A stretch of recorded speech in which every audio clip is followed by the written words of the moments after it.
সাজ্জাদ মিরপুর ২ বড়বাগ থেকে এই ঘটনাটি পাঠিয়েছেন। তিনি লিখছেন, আসসালামু আলাইকুম রাসেল ভাই ও লিসেনার্স, আশা করি মহান আল্লাহর রহমতে ভালো আছেন। প্রথমে রাসেল ভাইকে জানাই অনেক অনেক ধন্যবাদ। ৯-১০-২০২২ সানডে স্পেশাল এপিসোডে আমার পাঠানো ইমেলটি মৃত্যুর পরে ফিরে আসা পড়ে শোনানোর জন্য। ইমেল পাঠানোর উৎসাহ আরও দ্বিগুণ হয়ে গিয়েছে, তাই আমি আরও একটি ঘটনা লিখতে বসলাম। এই ঘটনাটি আমার নিজের সাথে ঘটেছে এবং কিছু ঘটনা আমার ফ্যামিলির সাথেও ঘটেছে। ভালো লাগলে পড়ে শোনার অনুরোধ রইল। চলে যাচ্ছি ঘটনায়।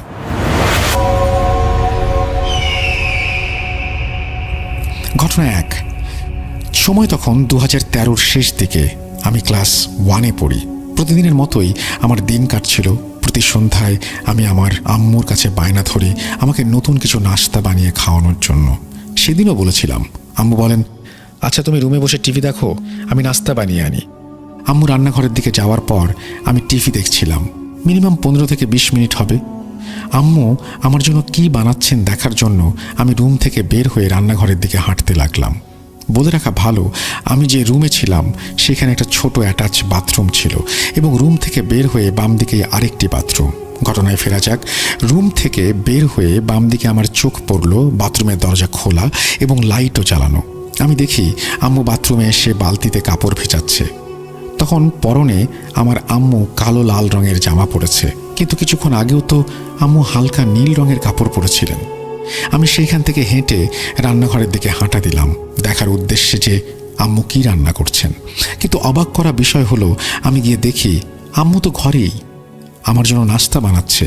তখন আম্মুর পরনে আকাশি অর্থাৎ হালকা নীল রঙের কাপড়ই ছিল। আমি তখন ক্লাস 1-এর ছোট ছেলে, ভয় পাওয়াই স্বাভাবিক। তবে আমার মনে প্রশ্নও জাগে, আমি কি দেখলাম। আম্মুকে কিছু না বলে আমি ছুটে যাই বাথরুমের দিকে। গিয়ে দেখি আগের মতো দরজা খোলা, লাইটও জ্বালানো, কিন্তু আমার আম্মুরূপী সেই অবয়ব নেই। আমার আম্মুকে সব খুলে বললে আম্মু বলল, আমি ভুল দেখেছি, কিন্তু আমি তো পরিষ্কার দেখলাম। এইখানে আমার মনের ভুল হওয়ার কোনো চান্সই নেই। আম্মু আমাকে আয়াতুল কুরসি পড়ে ফু দিলেন। ঘটনা ২। প্রথম ঘটনায় বেশ কিছুদিন পর একদিন খাওয়া দাওয়া শেষ করে রাতে ঘুমানোর প্রস্তুতি নিচ্ছি। বিছানায় শুয়ে পড়লাম। তখন ছোট থাকায় আমি দাদির সাথে ঘুমাতাম। প্রতি রাতেই ঘুমানোর সময় আমার আব্বু ডাইনিং রুমে বসে কাজ করে নেন, যেমন ডাইনিং টেবিলে থালা বাসন সরানোতে, আম্মুকে হেল্প করা, পানির বোতল ভরা ইত্যাদি। আম্মু ঘুমাতে যাওয়ার পরে আব্বু এই কাজগুলো করেন। বলে রাখা ভালো, আমি যেই রুমে ঘুমাই সেই রুম থেকে ডাইনিংয়ের রুমটি সম্পূর্ণ দেখা যায়। আব্বু কাজ শেষ করে চলে যান, তবে ডাইনিং রুমটির লাইট জ্বালানো ছিল। আমি শুয়ে আছি, তাকিয়ে দেখি ডাইনিং রুমে কেউ নেই। কিন্তু হঠাৎ দেখি ডাইনিং টেবিলের কোণা দিয়ে প্রায় 2 থেকে 3 ফুট উচ্চতার কালো একটি জমাট বাঁধা ছায়া হেঁটে চলেছে। এমন প্রায় 10 সেকেন্ড আমি দেখি, কিন্তু আশ্চর্যের বিষয় হলো তখন ডাইনিং রুমে কেউ ছিল না। আব্বুও চলে গিয়েছিল। আব্বু যদি আসতো তখন আমি দেখতাম, কারণ আমার রুম থেকে সম্পূর্ণ ডাইনিং রুমটি দেখা যায়। ঘটনা ৩। এটি আমার আব্বুর সাথে ঘটেছে। তখন আমার আম্মুর বিয়ে হয়নি, বয়স 20 কি 21 হবে। কিন্তু অতীব গুরুত্বপূর্ণ কাজের জন্য আব্বু প্রায় 1 বছর দেশের বাড়ি গাজীপুরে নলি আটিকিতে ছিলেন। সেখানে আব্বুর একটি বড় পোলট্রি ফার্ম ছিল। আব্বু তার কাজের ফাঁকে সেই পোলট্রি ফার্মেও যেতেন এবং প্রায় রাত 12টা-1টার দিকে বাড়ি ফিরতেন। একদিন আব্বু পোলট্রি ফার্ম থেকে কাজ শেষ করে বাড়িতে যান। তখন আমার আব্বু একা ছিলেন। গভীর রাত হলেও চাঁদের আলোয় চারিদিক ভালোই দেখা যাচ্ছিল। নির্জন রাস্তায় তখন কেউ ছিল না। আব্বু ফার্মের দরজা এবং যাবতীয় কাজ সম্পূর্ণ করে বের হয়ে আসলেন। রাস্তার দিকে হাঁটতে হাঁটতে আব্বু হঠাৎ যা দেখলেন তা দেখার জন্য আব্বু মোটেও প্রস্তুত ছিলেন না। রাস্তা বেশ ভালোই, সামনে অপর প্রান্তে 10-12 জন লোক একসাথে সারি করে অর্থাৎ লাইন করে এক পাশ থেকে অন্য পাশে এগিয়ে যাচ্ছে। তাদের একজনেরও মাথা ছিল না। তাদের গলা থেকে বদবদ করে রক্ত পড়ছিল। আলহামদুলিল্লাহ, আমার আব্বু অনেক সাহসী ছিলেন। আব্বু সাথে সাথে আয়াতুল কুরসি পড়ে গায়ে ফু দিলেন এবং বাড়ির দিকে রওনা দিলেন। ঘটনা ৪। এটি 2 মাস আগে ঘটেছে আম্মুর সাথে, এবং আমিও সাক্ষী, নানিও। বলে রাখা ভালো, ঘটনা 1 ও 2 যখন ঘটে তখন আমরা জোনাকি রোড এলাকায় থাকতাম। বর্তমানে আমরা বড়বাগ বসতি হাউজিংয়ে। ঘটনায় ফেরা যাক। আমার নানি মাঝে মধ্যেই আমাদের বাড়ি আসেন এবং 6-7 দিন করে থেকে যান। 1.5 মাস আগে আমার নানি যখন আসেন তখন একদিন আম্মু এবং নানি আমার খালা নিপা খালার সাথে কথা বলার জন্য ভিডিও কল দেন। বলে রাখা ভালো, নিপা খালার বাসা কুড়িল বিশ্ব রোড। সেইখানে আমাদের বাসার পাশেই আমার খালুর আরেকটি জমি আছে, সেখানে বিল্ডিং নির্মাণের কাজ চলছে এবং এই কাজের মূল দায়িত্বরত হলেন আমার মামা, বাবু মামা। আমার আম্মু এবং নানি যখন নিপা খালার সাথে ভিডিও কলে কথা বলছিলেন, তখন নিপা খালার বাড়িতে খালা এবং খালাতো ছোট ভাই ছাড়া কেউ ছিল না। খালু ছিলেন অফিসের কাজে। আম্মু কথা বলার এক ফাঁকে খালাকে বললেন, নিপা, বাবু ভাই পিছনে বসে একা একা কি করেন? খালা বললেন, তুমি কি বলছো এসব? বাবু তো ওর কাজ শেষ করে বিকেলেই চলে যায়, তুমি ভুল দেখেছ। আম্মু বললেন, কি বলছো এসব? আমি মাত্র দেখলাম, আম্মাও দেখলো বাবু ভাইকে। বাবু ভাই সাদা পাঞ্জাবি, পায়জামা, টুপি পরে পেছনে চেয়ারে বসেছিলেন এবং আমার দিকে তাকিয়ে হেসেওছেন। নানি বললেন, নিপা, ডিনা সত্যি বলছে, আমিও বাবুকে দেখেছি। এই বিষয়ে আর কথা না বাড়িয়ে তাদের কথা তারা শেষ করে দেন, ফোন রেখে দেন। এইখানে একজনের মনের ভুল হলে বোঝা যেত, কিন্তু আমার আম্মু এবং নানি দুজনেই তখন বাবু আমাকে দেখেছিলেন। তাদের কথা বলার সময় আমিও সেই রুমে ছিলাম, কিন্তু আমি ফোনে ব্রাউজিং করছিলাম, তাই ভিডিও কলের কথা আমার মাথায় ঢুকনি। কিছুক্ষণ পরে আব্বু আসলেন বাসায়। আম্মু আব্বুকে বলার পর বললেন, আরে এইগুলো তোমার মনের ভুল, বেশি ভেবো না। কিন্তু আম্মু বললেন যে আম্মু সত্যিই দেখেছেন, নানিও দেখলেন মামাকে। আব্বু আম্মুকে বললেন, আচ্ছা এক কাজ করো, বাবু ভাইকে ফোন দিয়ে সব বলো। আম্মু তখনই বাবু আমাকে কল দিলেন এবং সব খুলে বললেন। এরপর মামা বললেন, নিপার বাসার কাজ শেষে আমি বাড়িতেই এসে পড়েছি, এতক্ষণ ধরে আমি বাড়িতেই ছিলাম, এত কিছু ভাবিস না। বলে রাখা ভালো, নিপা খালার বাসা থেকে মামার বাড়ির দূরত্ব প্রায় 1 থেকে 1.5 ঘন্টার, তাই এত অল্প সময়ে এক জায়গা থেকে অন্য জায়গায় যাওয়া সম্ভব না। আমার আব্বু আমার আম্মুকে বললেন, তুমি কিছু যদি দেখেও থাকো তাহলে ভালো কাউকেই দেখেছো, এত কিছু ভাবার নেই। ঘটনা 5। এটি বেশ কিছুদিন আগে ঘটেছে আব্বুর সাথে। রাতে ঘুমানোর সময় আমার ছোট বোন মাঝখানে এবং আমার আম্মু বিছানায় কোনায় ঘুমায়। সেদিন আব্বুর ঘুম ভেঙে যায়। তখন কয়টা বাজে খেয়াল করিনি। আব্বু দেখলেন জানালার অপর প্রান্তে, অর্থাৎ বাইরে, একজন বৃদ্ধা মহিলা আব্বুর দিকে তাকিয়ে আছে। বলে রাখা ভালো, আমরা 5 তলাতে থাকি। আব্বু এই দৃশ্য দেখার পর দোয়া কালাম পড়ে আবার সেই জায়গায় তাকিয়ে দেখেন কেউ নেই। আম্মুকে তখন কিছু বলেননি। পরের দিন সন্ধ্যায় আমরা যখন একসাথে ছিলাম তখন সব বলেন। এগুলো ছিল বাস্তব জীবনে ঘটে যাওয়া কিছু ঘটনা। চলেন এখন স্বপ্নের ঘটনায় যাওয়া যাক, যা ঘটেছে আমার সাথে। তখন 2020 করোনা মহামারীর জন্য দেশের সকল শিক্ষা প্রতিষ্ঠান বন্ধ হয়ে যায় অনির্দিষ্টকালের জন্য। এই লম্বা ছুটিতে আমারও জীবন কাটছিল যেমন 10টা স্টুডেন্টের কাটে। বলে রাখা ভালো, আমি যেই রুমে ঘুমাই সেই রুমে বিছানা রুমের ডান দিকে এবং দাদির বিছানা বাম দিকে। স্বপ্নের ঘটনাতে দাদিকে কেন উল্লেখ করলাম? স্বপ্ন 1। রাতে ঘুমানোর পর আমি একটি স্বপ্ন দেখতে আরম্ভ করলাম। স্বপ্নটা যেমন ছিল, আমি একটা বিশাল বড় মরুভূমি জায়গায় এবং সেখানে অনেকজন আর্মি অফিসার। তখন গভীর রাত, তাদের হাতে রাইফেল এবং অন্যান্য অস্ত্র। তাদের মধ্যে যিনি চিফ কমান্ডার, উনি এসে আমাকে বললেন, এই নিন অস্ত্র, আপনার প্রয়োজন হবে। আমি বললাম, কেন? সে ভীষণ ভয়ে ভয়ে বললেন, ও আসলে কাউকে ছাড়বে না, এমনিতেই আমাদের অনেক অফিসারদের মেরেছে। তার কথা শেষ হতে না হতেই দেখলাম দূর থেকে একটি রক্ত জমাট বাঁধা লাল রঙের একটি লোকের মতো অবয়ব সব অফিসারদের মেরে ফেলছে তাদেরই অস্ত্র দিয়ে। মারতে মারতে সে আমার নিকট এসে যাচ্ছে। আমি তখন আমার হাতে থাকা বন্দুকটি নিয়ে তার দিকে গুলি করতে যাব, হঠাৎ সেই অবয়বটি আমার সামনে এসে দাঁড়িয়ে সেই চিফ কমান্ডারকেও মেরে ফেলল। এইবার সে আমাকে মারার প্রস্তুতি নিচ্ছে। চুপচাপ দাঁড়িয়ে রইলাম এবং চোখ বন্ধ করেছিলাম। হঠাৎ কখন ঘুমিয়ে পড়েছি মনে নেই, অর্থাৎ স্বপ্নের মধ্যেই ঘুমিয়ে যাই। ঘুম ভাঙার পর দেখি আমি আমাদের সেই জোনাকি রোডের বাসায়। আমি মেঝেতে পড়ে আছি। হঠাৎ আমার চোখ পড়ে রুমের ডান দিকে সেই জানালা এবং জানালার ওপারে রুমে থাকা বারান্দায়। সেই ভয়ঙ্কর লাল অবয়বটি বারান্দায় বসে আছে।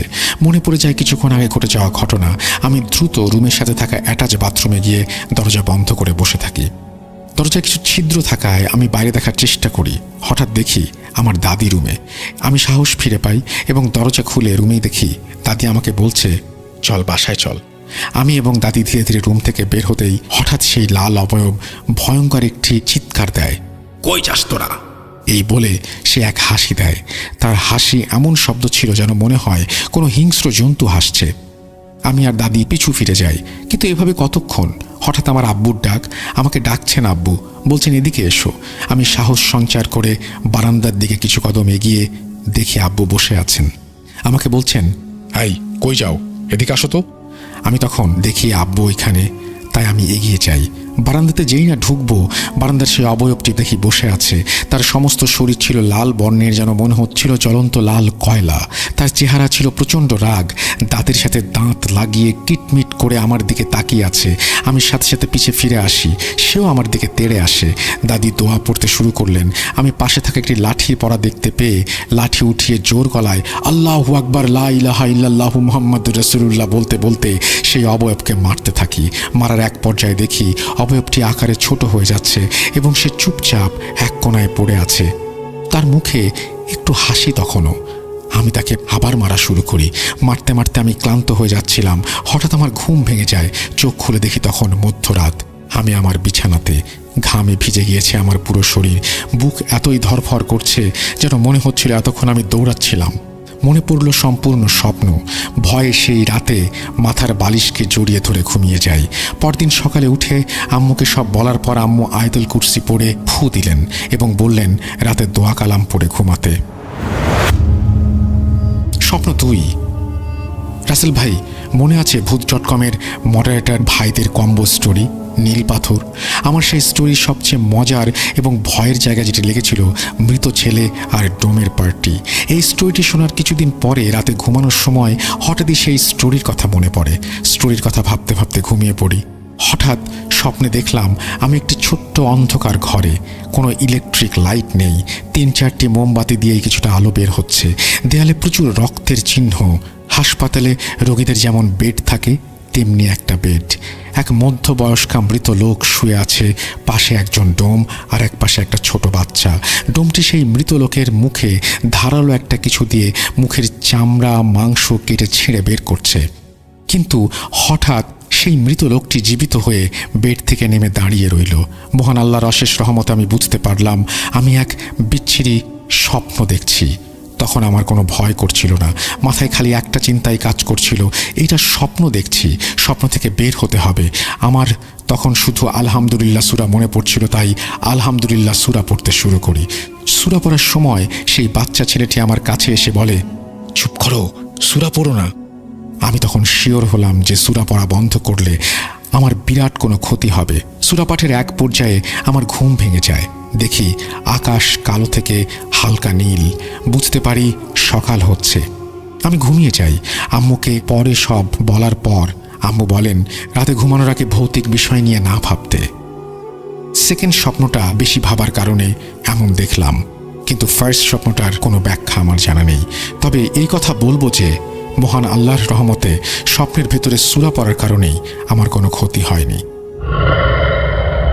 এই ছিল রাসেল ভাই আমার পাঠানো কিছু ঘটনা, যা 100% সত্যি, এবং আমি সবাইকে বলবো যার সাথে ঘটে সে জানে ঘটনার সত্যতা। বিশ্বাস করা বা না করা সম্পূর্ণ আপনার ব্যাপার। রাসেল ভাইয়ের কাছে অনুরোধ, ঘটনাটি পছন্দ হলে অবশ্যই শোনাবেন, এবং ধন্যবাদ ধৈর্য সহকারে পড়ার জন্য। আমি সাজ্জাদ, মিরপুর 12 বড়বাগ বসতি হাউজিং থেকে। সবাই ভালো থাকবেন। এই বলে তিনি তার ঘটনা শেষ করেছেন। আশা করছি এই ঘটনাটি আপনাদের ভালো লেগেছে। যদি ভালো লাগে অবশ্যই আমাদের জানাবেন। আমরা চলে যাব আমাদের পরবর্তী ঘটনায়। 219তম এপিসোড শুনছেন আপনারা। আমাদের ইমেল অ্যাড্রেস raseltahotbhoot.com@gmail.com। আপনারা আশা করব প্রতিটা মুহূর্ত এনজয় করছেন আমাদের সাথে। আমরা চলে যাব আমাদের পরবর্তী ঘটনায়।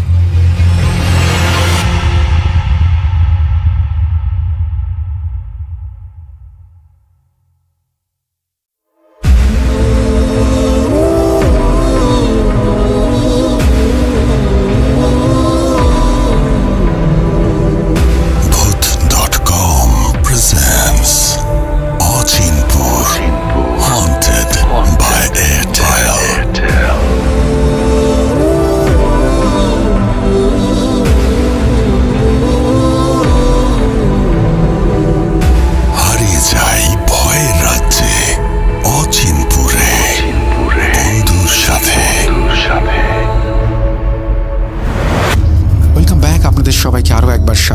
আমি রাসেল। আশা করছি আপনারা সবাই ভালো আছেন আর ভালোর দলে আছেন। আমিও ভালো আছি, ভালোর দলে আছি। আমরা 219তম এপিসোড করছি যখন ঈদ একেবারেই সামনে, এবং আপনারা ঘটনা পাঠাচ্ছেন। আমরাও প্রস্তুতি নিচ্ছি আপনাদের একটা স্টুডিও এপিসোড উপহার দেবার জন্য। কথা না বাড়িয়ে সরাসরি ঘটনায় যাওয়া যাক। যেভাবে লেখা আছে আমি সেভাবেই পড়ে শোনাচ্ছি। আসসালামু আলাইকুম রাসেল ভাই। ওয়ালাইকুম সালাম। আপনি সবসময় ভালোর দলেই থাকেন, তাই আর জিজ্ঞেস করলাম না আপনি কেমন আছেন। আশা করি ভালোই আছেন। আমার নাম দীপ মণ্ডল, আমার বয়স 22। আমি ভূত এফএম এবং ভূত.com-এর একজন নিয়মিত ভক্ত। আমার বয়স যখন 11 আমি তখন ভূত এফএম শুনি, এবং ভূত এফএম শুনতে আমার অনেক ভালো লাগতো। অনেক দিন আগে থেকে আমার নিজের সাথে ঘটে যাওয়া একটা ভয়ঙ্কর ঘটনা, যেটা ভূত এফএমের লিসনারদের সাথে, প্রিয় রাসেল ভাই, আপনার সাথে না বলা পর্যন্ত আমি শান্তি পাচ্ছিলাম না। তাই 7-5 না ভেবে ঘটনা লিখতে বসলাম। স্টুডিওতে আসার অনেক ইচ্ছা ছিল, কিন্তু একটু কাজের ব্যস্ততায় আর সময়ের অভাবে স্টুডিওতে আসতে পারলাম না। এই জন্য আমি দুঃখিত। ঘটনাটি ভালো লাগলে পড়ে শোনাবেন অবশ্যই। প্রথমেই বলে রাখি, আমার বাসাটা হচ্ছে যশোর জেলার ঝিকরগাছা থানার শিমুলিয়া নামক একটি গ্রামে। তার আগে বলে রাখি, আমরা খ্রিস্টান ধর্ম অবলম্বী। আমরা যে গ্রামটায় বসবাস করি সেই গ্রামটায় আমাদের খ্রিস্টান ধর্ম ছাড়া ব্যতিক্রমী অন্য কোনো ধর্মের মানুষ বসবাস করে না। এটা পুরোটাই আলাদা একটা খ্রিস্টান এলাকা। তো যাই হোক, প্রতিদিনের মতোই আমি রাত্রের খাওয়া দাওয়া শেষ করে নিজের ঘরের বিছানায় ঘুমাতে যাই। একটা সময় আমি ঘুমিয়ে পড়ি। ঘুমের মধ্যে একটা সময় আমি অনুভব করতে পারি আমার পুরো শরীর সহ আমি সোজা হয়ে যাই, এবং খাটের মাঝ বরাবর উপরে উঠে গিয়ে যেন হাওয়ায় ভাসতে শুরু করি। তখন আমার গা, হাত পা সব অবশ হয়ে যাচ্ছিল। আমি সেটা অনুভব করতে পারছিলাম, কিন্তু অনুভব করা সত্ত্বেও আমি আমার শরীর, হাত পা কিছুই নাড়াতে পারছিলাম না। এরকমভাবে কিছুক্ষণ সময় যাওয়ার পর একটা সময় আমার মনে হতে শুরু করে আমার সেন্স কাজ করছে না। আমি চোখ খুললাম, ভাবলাম যে হয়তো সব ঠিক হয়ে যাবে। তো রীতিমতো চোখ খুললাম। তারপরে আমি বুঝতে পারলাম যে ভাসমান অবস্থা থেকে আমি খাটের ওপরে পড়ে গিয়েছি, এবং পড়ে গিয়ে আমি মাজায় অনেক ব্যথা অনুভব করলাম। তো যেহেতু আমি ঘুমের ঘোরে ছিলাম, সেহেতু এত কিছু চিন্তা না করে আমি আবার ঘুমিয়ে গেলাম।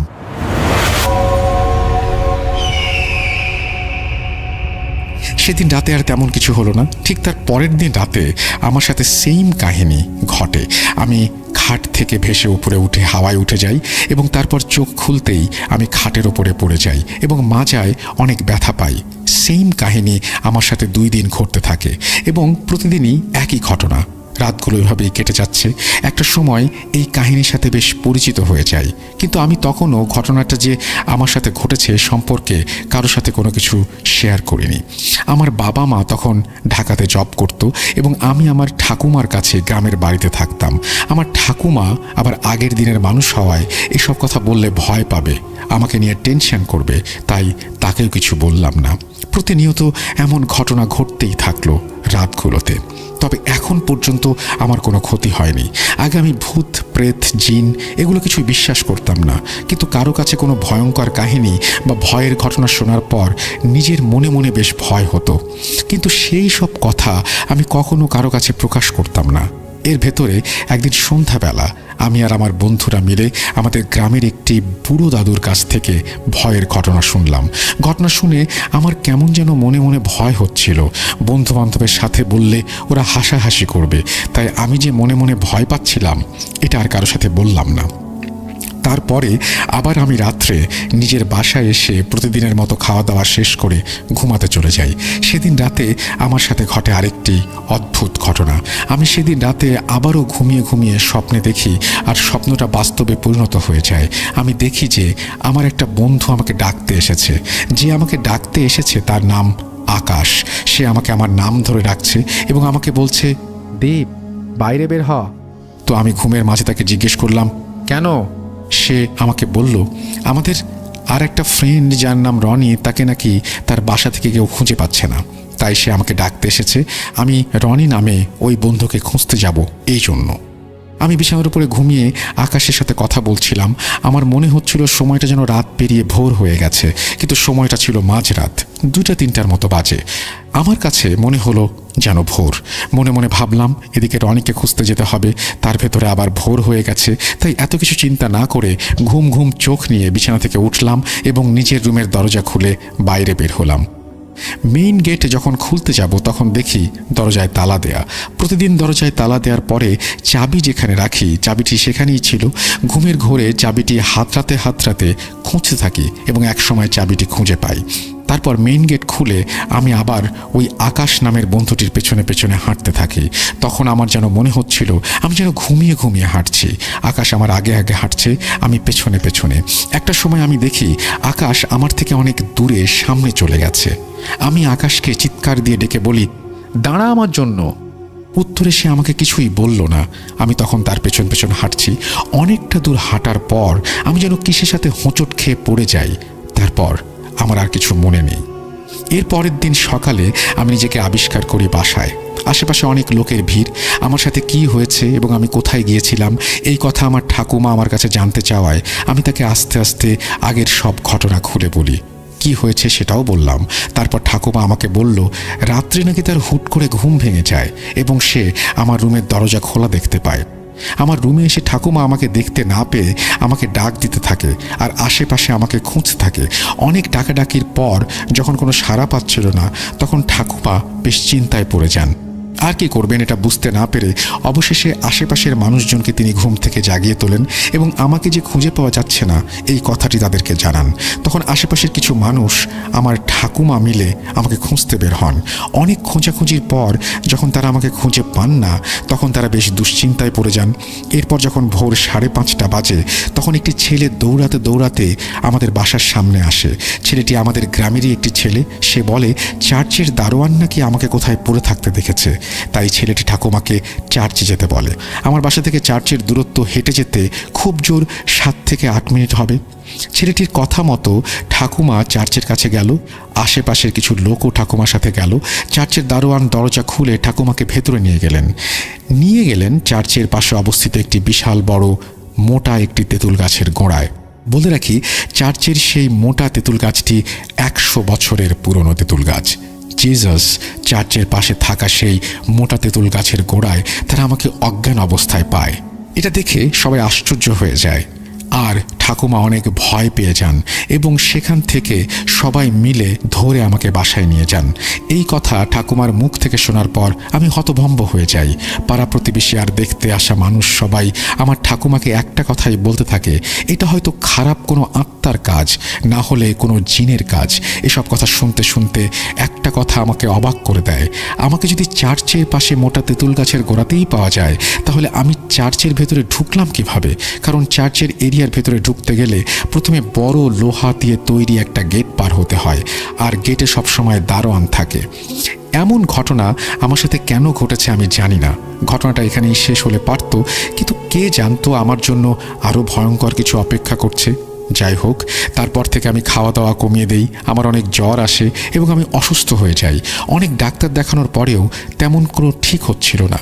এসব কাহিনী ঢাকায় আমার বাবা মাকে জানানো হয়। এসব জানতে পেরে আমার মা এবং আমার বাবা ঢাকা থেকে আমাদের গ্রামের বাসাতে যান এবং আমার বাবার সাথে আরেকটা লোকও আসে। আমি মনে মনে ভাবলাম এই লোকটি আবার কে? লোকটি কে সেটা বাবার কাছে জানতে চাওয়ায় আমার বাবা আমাকে বললেন এই লোকটি হচ্ছে একটি কবিরাজ। সে কিছুদিন আমাদের বাসায় থাকবে এবং আমার কি হয়েছে সেটা দেখবে।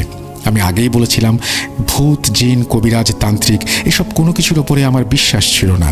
তাই এদেরকে আমার কাছে ভণ্ড মনে হতো। কিছু করার নেই, এত সব কাহিনী ঘটে গেছে আমার সাথে, আর কাউকে কিছু বললামও না। মনে মনে ভাবলাম দেখে কি হয়। আমার বাবা কবিরাজ অনেক বিশ্বাস করতেন, আর যে কবিরাজ আমাদের বাসায় এসেছে আমাকে দেখার জন্য তাকেও বাবা অনেক ভালোভাবে চেনেন ও জানেন। তারপর কবিরাজটি আমাদের বললেন তিনি আজকে সন্ধ্যাবেলা আমাকে দেখবেন। কবিরাজ আমাকে সন্ধ্যাবেলা যখন আমাকে দেখবেন তার আগে আমি যেন ভালোভাবে পরিষ্কার হয়ে গোসল করে থাকি আর 4টে মোমবাতি নিয়ে এসে রাখতে বলল। যেই কথা সেই কাজ। যথারীতি সন্ধ্যা হলো, আমি তার আগে ভালোভাবে গোসল করে আসলাম। কবিরাজ আমাকে মোমবাতি 4টে ঘর থেকে নিয়ে আসতে বলল। আমি ঘর থেকে মোমবাতি নিয়ে আসলাম এবং দেখলাম কবিরাজ একটি বৃত্ত এঁকে ভেতরে একটি ক্রস চিহ্ন তৈরি করছে। তারপর সে আমাকে সেখানে বসতে বলল। আমি বসলাম। এরপরে ক্রসের ওপর 4টি মোমবাতিও রাখলেন তিনি, সেগুলো জ্বালিয়ে দিলেন। এরপর তিনি আমাকে আমার নাম জিজ্ঞাসা করলেন। আমি বললাম আমার নাম দীপ। তারপর কিছুক্ষণ নীরব। এরপর তিনি আমার হাতটা সামনে নিতে চাইলেন। আমি হাতটা সামনে দিলাম। তারপর তিনি মুখে কি যেন একটা বলতে বলতে আমার হাতটা নেড়ে চেড়ে কি যেন সব দেখলেন। কিছুক্ষণ দেখার পর কবিরাজ তার নিজের হাত আকাশের দিকে বাড়িয়ে দিয়ে হাত পেতে রইলেন। 2-5 সেকেন্ড পর তিনি হাতের মুঠো খুললেন এবং হাতের ভেতরে একটি তাবিজ দিলেন। তারপর তাবিজটি আমাকে হাতে বাঁধার জন্য বললেন, কিন্তু একটি জিনিস ভেবে অবাক হলাম, হাত তো ফাঁকাই ছিল, তাহলে হাতের ভেতরে তাবিজ আসলো কোত্থেকে? আমি মনের ভুল ভাবলাম, আবার ভাবলাম কবিরাজ তো হয়তোবা কোনো কৌশল জানে। এরপর তাবিজটি মা আমার হাতে বেঁধে দেন। সেদিন রাতে যথারীতি আমি ঘুমিয়ে যাই। পরের দিন সকালে আমার যখন ঘুম ভাঙলো, ঘুম থেকে উঠে আমি তো অবাক, ওমা তাবিজটি এভাবে ফেটে গেল কিভাবে? তাবিজ ফেটে গেছে। তারপরে সকালবেলা তাবিজটি আমি কবিরাজের হাতে দিয়ে বলি, দেখুন তো কীভাবে তাবিজটা ফেটে গেছে। তিনি আমার হাত থেকে তাবিজটি নিলেন এবং মুঠ করে আবার আকাশের দিকে বাড়ালেন। তাবিজটি যেন হাওয়ায় মিলিয়ে গেল। তারপর তিনি হাত নিচে নামিয়ে নিয়ে আসলেন এবং আমি দেখতে পেলাম হাতের ভেতরে নতুন একটা তাবিজ, পুরনো তাবিজটা নেই। তারপর তিনি সেই তাবিজটি আমার হাতে বেঁধে দেন এবং আমাকে বারণ করে দিলেন আমি যেন কোনো পুকুর, নদী বা সমুদ্রের কাছে না যাই বা না নামি, তাহলে নাকি আমার অনেক বিপদ হবে। তারপর এটাও বললেন তিনি নাকি আজ সন্ধ্যাবেলায়ও আমার সাথে কী সব সাধনায় বসবেন। সেদিন সন্ধ্যাবেলায় তিনি আমাকে নিয়ে কাজ করতে বসলেন এবং আগের দিনের মতোই সেম কাজটি হলো, সেম প্রসেস। আমাকে বললেন আজকে রাতে আমি যেন পাশে কাউকে নিয়ে ঘুমাই। যথারীতি সেদিন রাতে আমি আমার মাকে নিয়ে ঘুমালাম। রাতে স্বপ্ন দেখি কে যেন আমার হাত জোরে জোরে টান দিচ্ছে। আমি ব্যথা পাচ্ছি, এটা বলা সত্ত্বেও সে আমার হাত ছাড়ছে না। তার মুখ দেখা যাচ্ছিল না, কিন্তু তার আকৃতি বোঝা যাচ্ছিল। সে দেখতে খুব কুৎসিত, ছায়ার মতো অবয়ব। সে আমাকে ফিসফিস করে বলছে, আমার সঙ্গে চল। আমি সঙ্গে যেতে রাজি না হওয়ায় সে আমার স্বপ্নে জোর করে একটা চর মারল। তারপর আমি গালে ভীষণ ব্যথা পাই। মা মা বলে জোরে চিৎকার দিয়ে উঠি। আমার চিল্লানি শুনে মাও ঘুম থেকে উঠে যায় এবং আমাকে জিজ্ঞাসা করে কি হয়েছে। আমি মাকে আমার স্বপ্নের কথাটা খুলে বললাম। মা আমাকে সান্ত্বনা দিয়ে বলল, ও কিছু না, সব ঠিক হয়ে যাবে। মা আমাকে ঘুমাতে বলে। এমন সব আজব ঘটনা ঘটছে আমার সাথে, চোখে কি আর ঘুম আসে? এসব চিন্তা করতে করতে একটা সময় আবারও ঘুমিয়ে গেলাম এবং সকাল হলে সকালে উঠতেই আমি আবার তাবিজটির দিকে তাকাই এবং দেখি সেই একই অবস্থা ঠিক কালকের মতোই। আবার তাবিজটা একইভাবে ফেটে গেছে। এরপরে সেই ফাটা তাবিজটি আমি কবিরাজের কাছে নিয়ে যাই এবং তার হাতে দিই এবং তাকে জিজ্ঞাসা করি তাবিজগুলো এভাবে ফেটে যাচ্ছে, এর কারণটা কি? তিনি আমাদেরকে বললেন আমার গায়ে নাকি একটা দুষ্ট জিনের ছায়া আছে আর সেই জিন আমাকে তার সাথে নিয়ে যেতে চায়। আর ওই জিনের গায়ে যে শক্তি, সেই শক্তির সাথে তাবিজের শক্তি মিল খাচ্ছে না এবং আমার শরীরে এই দুইটা শক্তি একসাথে প্রয়োগ করা সম্ভব হচ্ছে না। সেই জন্য তাবিজগুলো এভাবে ফেটে যাচ্ছে। তারপরে কবিরাজটি আমাকে বললেন আজ রাত্রে তিনি লাস্ট চেষ্টা করবেন। যথারীতি সেদিন সন্ধ্যাবেলায় আবারও একইভাবে আমাকে গোসল করিয়ে নেওয়া হলো। 4টি মোমবাতি চালানো হলো এবং সেই মোমবাতির 4টির বৃত্তের মধ্যে ক্রস করে আমাকে বসিয়ে দেওয়া হলো। আমি বৃত্তের মাঝখানে বসলাম। কবিরাজ তার ব্যাগ থেকে কিছু জিনিসপত্র বের করলো। সেই জিনিসের মধ্যে ছিল প্রাণীর হাড়, একটা মাথার খুলি আর কিছু গাছের মূল, হরিণের চামড়া ইত্যাদি। এগুলো নিয়ে তিনি তার কাজ শুরু করলেন এবং মন্ত্র পড়তে শুরু করলেন। কবিরাজ আমার হাতে একটা লাল সুতো পেঁচিয়ে দিয়ে আমাকে চুপ করে বসে থাকতে বললেন। চুপ করে কবিরাজ কি করছে সেটা দেখছিলাম। তারপর কখন যেন ওখানেই অজ্ঞান হয়ে গেছে জানি না। চোখ খুলতেই দেখি আমি বিছানায় শুয়ে আছি। কি হয়েছে জানার জন্য মাকে জিজ্ঞাসা করলাম। মাকে বললাম যে আমি ওখানে বসেছিলাম, তারপরে কি হয়েছে আমার মনে নেই। তারপরে মা যা বলল সেটা আমি শোনার জন্য মোটেও প্রস্তুত ছিলাম না। আমার গায়ে নাকি একটি খারাপ জিন ভর করেছিল। আমার কাছে সেই জিন কেন এসেছে এই কথা কবিরাজ জানতে চাইলেন। কবিরাজকে সে উত্তরে বলল সে নাকি তার রাজ্য থেকে তাকে বের করে দেওয়া হয়েছে, সে মানুষের সমাজে এসেছে এবং এটাও সে বলে যে তার কোনো সাথী না থাকায় সে আমাকে সঙ্গে নিয়ে যেতে চায়। কবিরাজ সেই জিনের কাছে জিজ্ঞেস করলেন সে আমার শরীরে কখন কিভাবে এসেছে। তখন জিন উত্তর দেয় ছেলেটি যখন ছোট ছিল, মানে আমি যখন ছোট ছিলাম, তখন একদিন নাকি আমি কবরস্থানের পাশ দিয়ে যাচ্ছিলাম, সেখান থেকে জিন আমাকে দেখে পছন্দ করে। জিনটি মেয়ে হওয়ায় সে তখন ভেবে নেয় আমার সাথেই থাকবে আর তখন থেকেই সে আমার সাথে আছে। তাই আমার সাথে প্রতিনিয়ত এমন আজব ঘটনা ঘটছে। তারপর কবিরাজ জিনটিকে চলে যেতে বলে। সে প্রথমে রাজি হচ্ছিল না, পরে তাকে ভয় দেখানো হয়। কবিরাজ তাকে আঘাত করার পরে সেই জিনটি আমার দেহ ছেড়ে দেয়। ঠিক তার আগে জিনটি বলতে থাকে, আমি আবার আসবো, আমি আবার আসবো, এসে ওর বাচ্চাকে নিয়ে যাব, তখন তোরা কিছু করতে পারবি না। এই কথাটি বলতে বলতে জিনটি আমার শরীর ছেড়ে দেয় এবং আমি মাটিতে লুটিয়ে পড়ি। কিছুক্ষণ পর যখন আমার জ্ঞান ফিরে আসে, তখন কবিরাজ আবারও আমার হাতে একটা তাবিজ দেন আর বলেন যে এই তাবিজটি যেন আমি আমার মাজায় বেঁধে রাখি। আমি তাবিজটি আমার মাজায় বাঁধি। তারপর থেকে আমি ভালোই আছি, ঈশ্বরের আশীর্বাদে সুস্থও আছি, কোনো খারাপ কিছু আমার সাথে ঘটছে না। কিন্তু একটা কথা আমাকে আজও ভাবায়, তাহলে কি সত্যি সত্যি আবারও সেই জিন ফিরে আসবে? সেই জিন কি তাহলে আমার বাচ্চাকে সত্যি সত্যি নিয়ে যাবে? এই প্রশ্নের উত্তর আমার কাছে আজও অজানা। ভূত FM, ভূত.com-এর সকল লিসেনার্স সবাইকে ধন্যবাদ জানিয়ে শেষ করছি। জানি না কতটুকু লিখতে পেরেছি, যদি ভুল ত্রুটি হয় ক্ষমা সুন্দর দৃষ্টিতে দেখবেন, এই বলে তিনি তার ঘটনা শেষ করেছেন। থ্যাংক ইউ ভেরি মাচ আপনার ঘটনার জন্য। আশা করছি এই ঘটনা আপনাদেরও ভালো লেগেছে। আমরা চলে যাব আমাদের পরবর্তী ঘটনায়।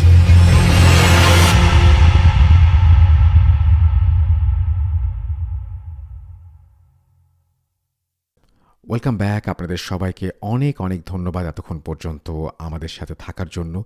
অনেক অনেক শুভকামনা রইল। সব সময় এই ইউটিউব চ্যানেলটি সম্পর্কে আপডেট পেতে আমাদের ইউটিউব চ্যানেলটিকে সাবস্ক্রাইব করুন। আশা করছি আমরা একসাথে অনেকটা পথ হাঁটব। আজকের মতো এখানেই বিদায় নিচ্ছি। সবাই ভালো থাকুন, সুস্থ থাকুন, মোস্ট ইম্পর্ট্যান্টলি ভূত.com-এর সাথে থাকুন। আল্লাহ হাফেজ।